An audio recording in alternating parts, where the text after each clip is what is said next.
నమస్తే. తెలంగాణలో రాజకీయాలన్నీ కూడా గ్రూప్ 1 ఇష్యూ చుట్టూ తిరుగుతున్నాయి. ఓవైపు హైకోర్టు తీర్పిచ్చింది. రీ ఎగ్జామ్ కండక్ట్ చేస్తారా లేకపోతే రీవాల్యుయేషన్ చేస్తారా అని. అయినప్పటికీ బీఆర్ఎస్ సోషల్ మీడియాలో బీఆర్ఎస్ పార్టీకి సంబంధించిన కొంతమంది నాయకులు మాత్రం పెద్ద ఎత్తున దీన్ని ప్రజల్లోకి తీసుకెళ్లే ప్రయత్నం చేస్తున్నారు. 3 కోట్లు కొట్టు, గ్రూప్ 1 పోస్ట్ కొట్టు అని చెప్పేసి, పట్టు అని చెప్పేసి సోషల్ మీడియాలో పెడుతున్నారు. సో అధికార కాంగ్రెస్ మీద, ముఖ్యమంత్రి మీద అనుచిత వ్యాఖ్యలు చేస్తూ పార్టీని బదనాం చేస్తూ ప్రజల్ని తప్పుదోవ పట్టిస్తున్నటువంటి ఏదైతే కేటీఆర్ మీద కావచ్చు, అదేవిధంగా బీఆర్ఎస్ సోషల్ మీడియా మీద ఇవాళ ఓయూపీఎస్లో కొంతమంది ఉస్మానియా యూనివర్సిటీకి సంబంధించిన విద్యార్థి నాయకులు, అదేవిధంగా TPCC general secretary Chenagani Dayakar complaint చేసినట్టు తెలుస్తుంది. మాట్లాడే ప్రయత్నం చేద్దాం. ప్రధానంగా ఏ అంశంతో ఇవాళ కంప్లైంట్ ఇవ్వడం జరిగింది, పోలీసులు ఎట్లా రిసీవ్ చేసుకున్నారు?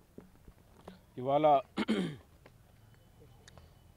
గ్రూప్ 1 పరీక్ష ఫలితాలలో గ్రూప్ 1 పోస్టుల్ని అమ్ముకున్నారని సాక్షాత్తు బీఆర్ఎస్ వర్కింగ్ ప్రెసిడెంట్ కేటీఆర్ ఇవాళ తన అఫీషియల్ పేజీలో ఇవాళ 3 కోట్లు కొట్టు గ్రూప్ 1 పోస్ట్ పట్టు అని బీఆర్ఎస్ పార్టీ అఫీషియల్ సోషల్ మీడియాలో పోస్ట్ చేసి ఇవాళ తెలంగాణ ప్రభుత్వ ప్రతిష్టకు భంగం కలిగేలా వ్యవహరించి, ముఖ్యమంత్రి గారి ప్రతిష్టకు భంగం కలిగేలా వ్యవహరించి, మంత్రుల ప్రతిష్టకు భంగం కలిగేలా వ్యవహరించినటువంటి కేటీఆర్ పైన ఉస్మానియా యూనివర్సిటీ పోలీస్ స్టేషన్లో కేసు పెట్టి తక్షణం విచారణ జరిపించాలి. కేటీఆర్ దగ్గర ఏ ఆధారాలు ఉన్నా బయట పెట్టాలని కూడా మేము కోరుతా ఉన్నాం. మీకు నిజంగా చిత్తశుద్ధి ఉంటే ఇవాళ మీ దగ్గర ఆధారాలను బయటపెట్టు, లేకపోతే ప్రజాప్రభుత్వానికి, ముఖ్యమంత్రి గారికి మీరు క్షమాపణ చెప్పాలి. లేకపోతే ఈ బీఆర్ఎస్ నాయకులపైన, కేటీఆర్ పైన 100 కోట్ల పరువు నష్టం దావా కూడా మేము వేయబోతా ఉన్నాం. ఇది ప్రభుత్వం అత్యంత ప్రతిష్టాత్మకంగా, అత్యంత పారదర్శకంగా ఇవాళ గ్రూప్ 1 పరీక్షలు పెట్టి నిరుద్యోగులకు ఒక విశ్వాసాన్ని కల్పించాలనేది, గత పాలకుల వైఫల్యాలు మళ్ళా పునరావృతం కాకుండా ప్రభుత్వం కావచ్చు, తెలంగాణ పబ్లిక్ సర్వీసింగ్ కమిషన్ అత్యంత ప్రతిష్టాత్మకంగా నిర్వహించినటువంటి పరీక్ష పైన ఇవాళ కేటీఆర్ ఇష్టానుసారంగా మాట్లాడడానికి మేము తీవ్రంగా ఖండిస్తా ఉన్నాం. ఒక టీవీ డిబేట్లో కూడా కొంతమంది నిరుద్యోగులు కావచ్చు, కోచింగ్ సెంటర్కి సంబంధించినటువంటి వ్యక్తి కూడా కామెంట్ చేసినటువంటి పరిస్థితి, ఇవన్నీ వచ్చినాయా మీ దృష్టికి? వీరి మీద ఏమైనా కంప్లైంట్ చేసిరా? ఇప్పుడు అది కోర్టులో ఉన్నటువంటి అంశం. ఇవాళ కోర్టు ఒక తీర్పు ఇచ్చింది. కోర్టు తీర్పును కూడా మేము గౌరవిస్తూ ఉన్నాం. కాబట్టి అది ఒక రాజ్యాంగబద్ధ సంస్థ అయినటువంటి టీజీపీఎస్కి ఒక నోటీస్ ఇచ్చింది. నోటీసు ఒక 200 పేజీ రూపంలో పంపారు. దాంట్లో ఏమున్నది ఏంటి అనేది తెలంగాణ పబ్లిక్ సర్వీస్ కమిషన్ మాట్లాడుతుంటుంది. కాబట్టి కోర్టు ఇచ్చిన తీర్పును మేము గౌరవిస్తూనే దానికి సంబంధించిన అంశం అది బెంచ్కి వెళ్తుందా, ఇంకే అంశం నిరుద్యోగుల అంశం ఇంకెక్కడ ఏం మాట్లాడుతుంది అనేది టీజీపీఎస్సీ చూసుకుంటుంది. రాజ్యాంగబద్ధ సంస్థ కాబట్టి మనం మాట్లాడొద్దు.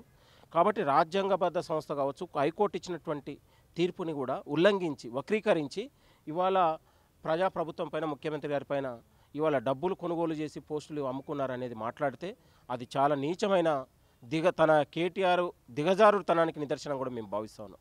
10 ఏళ్లలో నువ్వు అధికారంలో ఉన్నావు, కనీసం గ్రూప్ 1 పరీక్ష పెట్టలేకపోయినావు. ఇవాళ లీకేజీ ప్యాకేజీలతో అనేక అక్రమాలకు పాల్పడ్డావు. గతంలో లీకేజీలు అయితే, ప్యాకేజీలు అయితే కూడా కనీసం జ్యుడిషియల్ కమిషన్ కూడా నువ్వు వేయలేదు. కాబట్టి ఈ ప్రజాప్రభుత్వం పైన, ముఖ్యమంత్రి గారి పైన మాట్లాడేటప్పుడు పూర్తి ఆధారాలతో మాట్లాడాలని మేము కేటీఆర్కు మేము సవాల్ చేస్తూ ఉన్నాం. నువ్వు చేసిన ఆరోపణలకు 24 గంటల్లో నీ ఆరోపణలు బయట పెట్టాలి. లేకపోతే కేటీఆర్ని చాలా సీరియస్గా కాంగ్రెస్ పార్టీ మేము సీరియస్గా తీసుకుంటాం. ఒకవైపు నిరుద్యోగుల మధ్యలో ఇవాళ విద్వేషాలు రెచ్చగొట్టే విధంగా, వాళ్ళు కూడా ఒక మనోధైర్యాన్ని కోల్పోయే విధంగా కేటీఆర్ వ్యవహరిస్తూ ఉన్నాడు. కాబట్టి నీకు మీడియా ఉందని, పత్రిక ఉందని ఏది మాట్లాడితే అది సమాజం ఊరుకోదండి. ఇవాళ ప్రభుత్వం యొక్క ప్రతిష్టకు భంగం కలిగేలా ఇవాళ కేటీఆర్ వ్యవహరిస్తూ ఉన్నాడు. మేము దీన్ని చాలా సీరియస్గా తీసుకోబోతా ఉన్నాం. కేటీఆర్ పైన కూడా అన్ని పోలీస్ స్టేషన్లో కూడా కేసులు పెట్టాలని కూడా తెలంగాణ నిరుద్యోగులందరికీ కూడా మేము కోరుతా ఉన్నాం. ఇవాళ ఇటువైపు నిరుద్యోగుల మధ్యలో, ప్రభుత్వం మధ్యలో ఉన్నటువంటి అనుబంధాన్ని కూడా ఇవాళ విద్వేషాలు రెచ్చగొట్టే ప్రయత్నంగా కేటీఆర్ వ్యవహరిస్తూ ఉన్నాడు. ఇది సరైంది కాదు. ఒక ప్రజాస్వామ్యబద్ధంలో 10 ఏళ్ల పాటు అధికారంలో ఉండి ఒక రాజకీయ పార్టీగా ఇలాంటి చిల్లర దిగజారుతనానికి నిదర్శనంగా మారితే మాత్రం కేటీఆర్ కావచ్చు, బీఆర్ఎస్ నాయకులు కావచ్చు, మేము నాలుక చీరేస్తాం బిడ్డ అనుకుంటున్నాము. మీ చేతిలో ఏది పడితే అది మాట్లాడితే చూస్తూ ఊరుకుంటారా? నీ దగ్గర ఏం ఆధారాలు ఉన్నా బయట పెట్టండి, ఖబర్దార్. కానీ లేనిపోని ఆరోపణలు చేసి ఒకవైపు నిరుద్యోగులు విద్వేషాలు రెచ్చగొట్టే విధంగా నీకు ఇవాళ ప్రభుత్వాన్ని ప్రతిష్టకే ఇవాళ భంగం కలిగించే వ్యవహరించేలా తన వ్యవహారశీలికి సరైంది కాదు. మేము మాట్లాడుతూ ఉన్నాం. గతంలో ఇవాళ కొండా సురేఖ గారు ఏదో మాట్లాడగానే ఇమీడియట్లీ ఇవాళ పరువు నష్టం దావా చేసినాం. మేము కూడా అంతకంటే ఎక్కువ నిన్ను కోట్లకు లాగుతాం. కేసు పెట్టినాం ఆల్రెడీ. 100 కోట్ల పరువు నష్టం మేము చూస్తూ ఊరుకోమండి. తెలంగాణలో ఒక ఆటవిక రాజ్యాన్ని వీళ్ళు పాల్పడుతూ ఉన్నారు. సోషల్ మీడియా ఉంది కదని తన మీడియా ఉందని కానీ మేము డబ్బులు ఇచ్చి ఏదైనా చేసుకుంటామంటే నడవదు బిడ్డ. ఇది తెలంగాణ కొట్లాడి తెచ్చుకున్నటువంటి ప్రజాపాలన. మేము 10 ఏళ్ల పాటు దోపిడీ గురి చేశారు, మీరు అక్రమాలకు గురి చేశారు, అవినీతి గురి చేశారు. మీరు ఇవాళ నిరుద్యోగుల గురించి మాట్లాడితే తెలంగాణ సమాజం నవ్వుకుంటుంది. ఇవాళ ఒకవైపు అశోక్ నగర్లో ప్రవళిక నీ మాటల వల్ల, నీ ప్రసంగాల వల్ల ఇవాళ ప్రవళిక ఆత్మహత్య చేసుకుంటే ప్రేమలేఖ అని మాట్లాడిన దుర్మార్గుడు నువ్వు. ఇవాళ నీ పాలనలో నీ వ్యవహారశీల వల్ల, నీ మాటల వల్ల, నీ యొక్క మా దాంతో అనేక మంది, సునీల్ నాయక్ కావచ్చు, అనేక మంది ముదిరాజు కావచ్చు, ఇక్కడ అనేక మంది నిరుద్యోగుల ఆత్మహత్యలకు నీ వ్యవహారశీల వల్లే అనేక మంది ఆత్మహత్యలకు పాల్పడ్డాడు. నిరుద్యోగుల ద్రోహి నీ వల్ల అనేక మంది ఆత్మహత్యలకు పాల్పడ్డారు.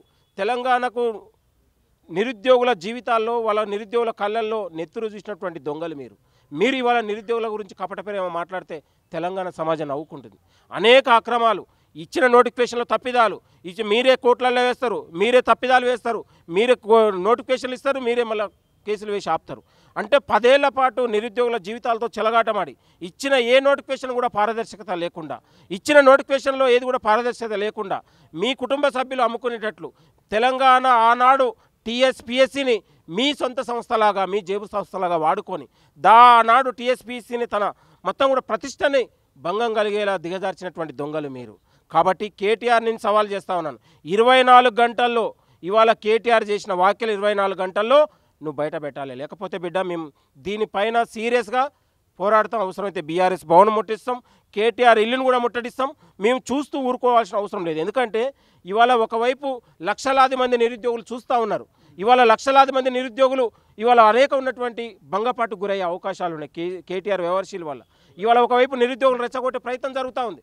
ఇవాళ నిరుద్యోగ సంక్షేమం కోసం, ఉద్యోగాల భర్తీ కోసం మేము సిద్ధంగా మొదటి నుంచి కూడా ఒక చిత్తశుద్ధితో ఉంది. ఉద్యోగాల భర్తీ కూడా ఒకవైపు కసరత్తు జరుగుతూ ఉంది, ప్రణాళిక జరుగుతూ ఉంది. నిన్ననే గండగాక మనం ఐఏఎస్ల కమిటీ వేసి ఆ వివరాలు కూడా ప్రభుత్వానికి వివరాలు ఇచ్చారు. నిరుద్యోగులకు ఉద్యోగాల అంశంలో ఈ ప్రభుత్వం మొదటి నుంచి కూడా సిద్ధంగా ఉంది, చిత్తశుద్ధితో ఉంది.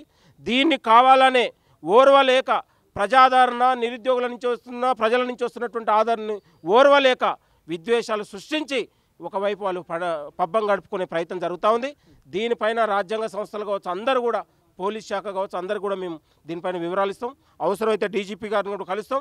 దీనిపైన ఎవరు ఇలాంటి ప్రకటనలు చేసినా ఊరుకునే ప్రసక్తి లేదు. 24 గంటల్లో ప్రజాప్రభుత్వానికి, ముఖ్యమంత్రి గారి మంత్రులందరికీ కూడా క్షమాపణ చెప్పేంత వరకు మేము వదిలిపెట్టాం. లేకపోతే దీనిపైన కూడా కోర్టులో వేసి పరువు నష్టం దావకు కూడా వెళ్తాం. ఏం చెప్తారమ్మా మీరు ఉస్మానియా యూనివర్సిటీ విద్యార్థులుగా, నిరుద్యోగులుగా మీరేం చెప్తారు? ఏం చెప్పాలనుకుంటున్నానంటే యాక్చువల్లీ గ్రూప్ 1 ఇష్యూ మీద హైకోర్టు ఇచ్చిన తీర్పు మేము యాక్సెప్ట్ చేస్తాం. బికాజ్ ఏంటిదంటే దాంట్లో అవకతవకలు ఏం జరిగాయన్నది వాళ్ళు క్లియర్గా మెన్షన్ చేసిండ్రు. అండ్ వాళ్ళు రీవాల్యుయేషన్ చేస్తారా లేదు అంటే రీమెయిన్స్ పెడతారా అనేది టీజీపీఎస్సీ ఒక రాజ్యాంగబద్ధమైన సంస్థ, కాన్స్టిట్యూషనల్ బాడీ. కాబట్టి అది ఖచ్చితంగా నిర్ణయం అనేది తీసుకుంటుంది. కానీ అనవసరంగా ఆరోపణలు చేసి ఇప్పుడు పేపర్ ఆల్రెడీ కేటీఆర్, నేనే ఉన్నాను యాక్చువల్లీ అప్పుడు కేటీఆర్ సార్ మమ్మల్ని పిలిచారు. ఆ టైంలో పిలిచినప్పుడు వెళ్ళిన, ఎందుకు సార్ మీరు ప్రవళిక చనిపోయినప్పుడు మీరు రాలేదు, మరి ఇదే పేపర్ లీకేజ్ ఇష్యూ రేణుక ఆమె ఇష్యూ ఇలా జరిగినప్పుడు మీరు వచ్చి అట్లీస్ట్ ఒక స్టేట్మెంట్ ఇవ్వలేదని మేము అప్పుడు ఈ కాంగ్రెస్ పార్టీ అధికారంలోకి రాకముందు మేము తిరగనంటూ ప్లేస్ లేదు, తిరిగినాం, అడిగినాం, రిక్వెస్ట్ చేసినాం, అయినా కూడా వాళ్ళు అప్పుడేం మాట్లాడలేదు. ఆ రోజు అన్నారు రావకపోవడం మాది తప్పే అమ్మ, కాకపోతే ఏంటిదనంటే ఒక మాలో మాకే అవగాహన అనేది లేకపోవడం వల్ల మేము బయటకు రాలేకపోయినామని తప్పు ఒప్పుకున్నారు. కానీ ఈరోజు ఒక గ్రూప్ 1 పోస్టు 3 కోట్లకు అమ్ముకున్నారు అనేది ఎలాంటి ఆధారాలు లేకుండా మీరు ఎలా ఇదిగా మాట్లాడతారు? మీరన్న మాటలకు సాక్ష్యాల ఆధారాలు ఉన్నాయి కదా బయట. ఒకసారి ఆలోచించాలి. ఇది నిరుద్యోగుల్ని రెచ్చగొట్టే ప్రయత్నం అయితే చేస్తున్నారు. వాస్తవానికి నిరుద్యోగ సమస్య ఉంది, కాకపోతే ప్రభుత్వం కొంచెం ఏమంటారు టైం తీసుకుంటుంది. ఇలాంటి కేసులు ఇవన్నీ జరుగుతున్నాయి కాబట్టి డెఫినెట్లీగా నిరుద్యోగులకైతే న్యాయం జరుగుతుంది. రైట్, ఇది మొత్తం మీద ఉస్మానియా యూనివర్సిటీ పిఎస్లో అయితే కేటీఆర్కు వ్యతిరేకంగా ఏదైతే 3 కోట్ల రూపాయలకు ఒక్కొక్క ఉద్యోగం అమ్ముకున్నటువంటి కామెంట్స్ బీఆర్ఎస్ సోషల్ మీడియాలో చేస్తున్న ప్రచారం పైన అయితే కాంగ్రెస్ పార్టీకి సంబంధించినటువంటి టీపీసీసీ జనరల్ సెక్రటరీ చెనగాని దయాకర్తో పాటు ఉస్మానియా యూనివర్సిటీకి సంబంధించిన కొంతమంది నిరుద్యోగులు, విద్యార్థి నాయకులు అయితే కేటీఆర్కి సంబంధించినటువంటి సోషల్ మీడియా మీద పోలీసులకు ఫిర్యాదు చేసినటువంటి పరిస్థితి మనకు కనిపిస్తుంది. కెమెరా పర్సన్ సతీష్తో శ్రీశైలం, తొలి వెలుగు, ఉస్మానియా యూనివర్సిటీ. అసలైన తొలి వెలుగు. ఫాలో వాట్సాప్ @తొలి వెలుగు official.